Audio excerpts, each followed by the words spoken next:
former Fugees rapper Pras Michel. The 1990s hip-hop star is accused of helping a Malaysian businessman gain political influence in the U.S. in exchange for millions of dollars. Ready or not, one of the Fugees just went from platinum records to federal time. Pras Michel, a founding member of that legendary group, was sentenced to 14 years in federal prison after a sweeping political finance case that stunned the music world. According to prosecutors, his ties to an international businessman allegedly involved illegal donations and influence efforts. His team says he never intended to break the law. And the other to do with what the government says is illegal lobbying during the Trump administration. They both stem from Pras Michel's relationship with Jho Low. How does someone who made classics like Ready or Not end up at the center of one of the most complex celebrity political scandals in recent memory?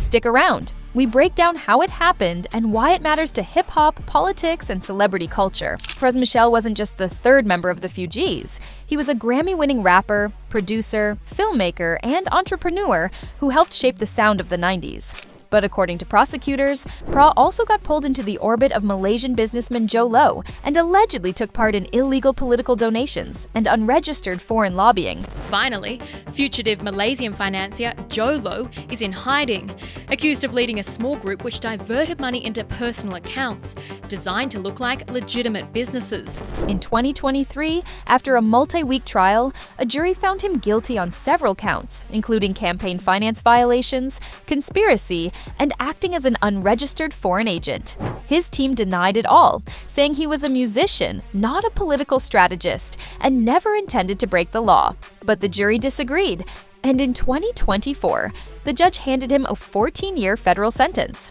For fans, the shock was real.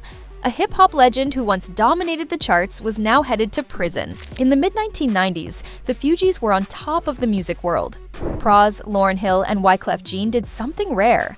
They blended hip-hop, soul, reggae, live instrumentation, and social commentary in a way that felt revolutionary. Their music was conscious, melodic, and globally resonant. Wrong, snap your hand to the song. Word is born, you get wrong. I have you sing like Louis Armstrong. Their first album, Blunted on Reality, introduced their sound. But their second album, The Score, became a phenomenon. It went multi-platinum and is still considered one of the greatest hip-hop albums ever made. Songs like Ready or Not, Killing Me Softly, and Fuji Law became timeless classics. While Lauryn Hill was the breakout star and Wyclef Jean became a major solo act, many insiders credit Pras as the strategic mind of the group. He was known for putting deals together, organizing sessions, scouting producers, and shaping the group's direction behind the scenes. After the Fugees separated, Pras built his own lane. His solo hit Ghetto Superstar, featuring Old Dirty Bastard and Maya, became a global smash, charting in countries around the world. It played non-stop on MTV, radio, and international music channels. Pras also pursued work in film and documentary production, investing heavily in the entertainment and tech industries. He broadened his network beyond music and began meeting politicians, diplomats, venture capitalists, and international business figures.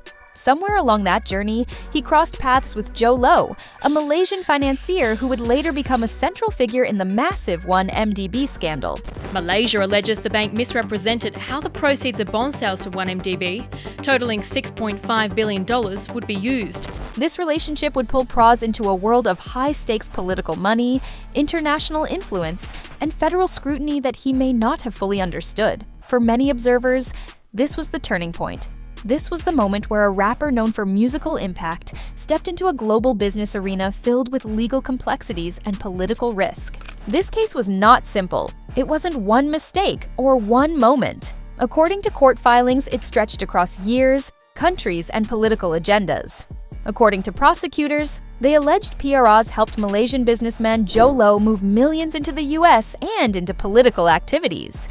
They claimed some of that money was used for illegal donations during the 2012 presidential campaign. Truly stranger than fiction story, and there are really two buckets of charges. One to do with allegedly illegal election donations to the Obama campaign. Prosecutors also said PRAs joined an unregistered lobbying effort to influence U.S. officials and steer attention away from the 1MDB investigation. They argued he acted as an unregistered foreign agent and even tried to pressure witnesses. They backed this with documents, bank records, and testimony. In their view, Pras wasn't just a musician. He was part of a broad international influence operation. The defense told a very different story. They said Pras was never a political strategist, just an artist and entrepreneur who got pulled into something far bigger than he understood. They argued he relied on advisors who never explained the laws clearly. They said he saw himself as a connector, not a lobbyist, and believed the money he received was legitimate business income. His team insisted he was targeted because of his fame and his association with Jho Low. They claimed any missteps came from confusion, not criminal intent. Low has been charged in absentia with money laundering as authorities look to dispose of his assets, including a luxury yacht.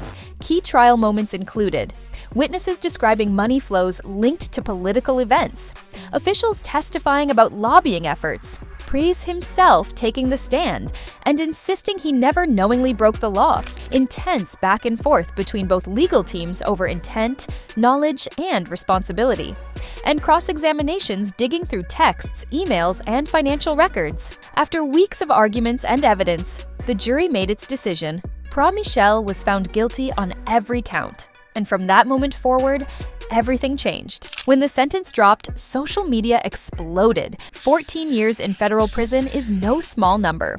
With federal rules requiring most inmates to serve at least 85% of their time, Pras is looking at well over a decade behind bars. Legal analysts called it one of the toughest celebrity-related political finance sentences ever. Some said the court wanted to send a message about foreign influence and election integrity. Others argued it was too harsh, especially if Pras truly didn't understand the political system he stepped into. Hip-hop fans were stunned. The Fugees meant culture, unity, and legendary music. Seeing a member of that group get hit with a 14-year sentence felt unreal.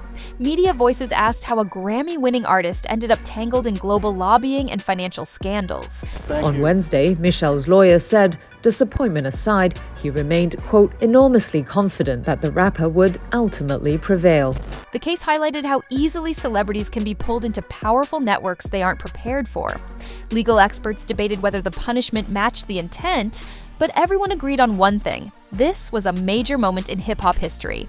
A man once known for groundbreaking music was now facing one of the longest political-related sentences ever handed to an artist. This was not just another celebrity headline. This was not a typical artist legal scandal.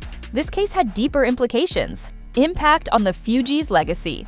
The Fugees had already faced challenges with reunions, tours, and personal conflicts. Pras' conviction adds another complicated chapter to their story. For fans who hoped the full group might perform together again, this sentence makes that future almost impossible for the foreseeable future. A collision of hip-hop and international politics. Hip-hop artists have always been connected to activism, social justice, and political commentary. But this case pushed things into a different realm, showing what can happen when musicians intersect with global financial networks and international lobbying. This wasn't the Fugees. This wasn't music. This was global politics, corruption, and illegal influence. It opened a conversation about how artists navigate powerful political and business circles. A warning sign for entertainers seeking business opportunities. Some fans and analysts call this case a cautionary tale. In the entertainment world, artists are often encouraged to expand their brand, invest in companies, partner with businessmen, and chase bigger opportunities. But not every opportunity is safe. Not every network is clean. Not every advisor is trustworthy. Commentators argue that without proper legal support and awareness, artists can end up involved in situations they never intended.